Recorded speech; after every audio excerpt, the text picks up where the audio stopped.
Hey guys, and welcome back to my channel. Today I'm going to talk about Whitney Lulloff. She's a 16-year-old girl who went missing from the Denver International Airport, which already is creepy in itself. Denver International Airport has a lot of mystery to it, and if you're not sure why, watch this video. I'm going to get into it and why it is really spooky, to be honest with you. I've actually traveled it, and it's humongous. It's really confusing. I would definitely get lost if when I went there I didn't have my husband with me. It's its own mystery in itself, so I'm going to get into both of these. And if you guys like these type of videos, make sure to subscribe, like, and let's get to it. P.S. I am wearing makeup. I know, dark lipstick, eyelashes. Some people like to come at me, so sorry if that bothers you. Just listen to it, pretend it's a podcast. If it doesn't bother you, then I love you and thank you for not being a judgy troll. So let's get to it. So Whitney Lulloff was a 16-year-old girl from Douglas County, Colorado. She was last seen at the Denver International Airport on January 4th, and she is still missing. She last boarded a plane from Phoenix to Denver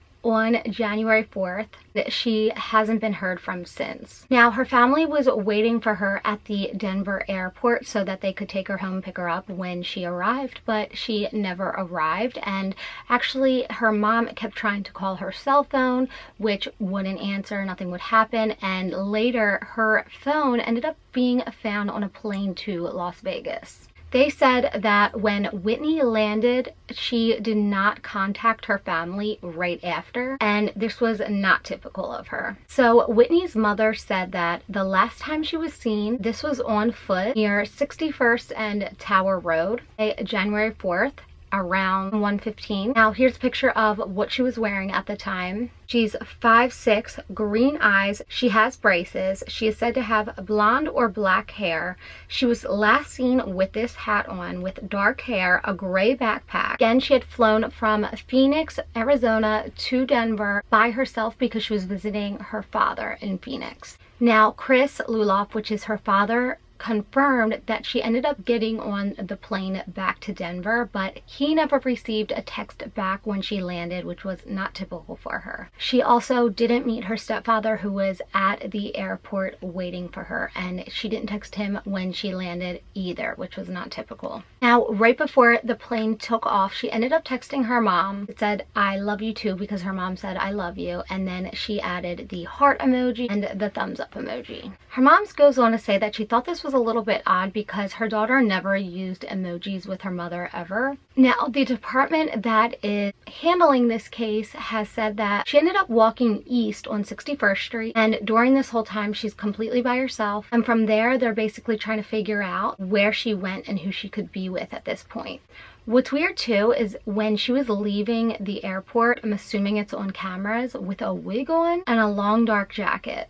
And her mother quotes, and I say, "She did not get that from her dad, and she did not get that from me. We believe that someone gave her those things." So it's pretty clear she's either being helped or she's doing this not by free will and possibly being made to put that on. Kind of reminds me a little bit of Elizabeth Smart, because they would make her wear things she didn't want to wear to conceal her, which is really, really frightening. Her mother said somebody else is involved that we don't know and that none of her friends know. That leads me to believe that maybe she met someone online, that it could be some sort of predator. And the fact that she travels by herself is so scary. And I understand why the parents do it, and I'm not judging them at all in any way, but it makes it so easy for someone who could possibly be taking advantage of her to be like, "Let's meet up after." It just gives them so much of a time frame, and that's so terrifying. Well, like I said, Denver International Airport is huge. It's 53 square miles. It's humongous.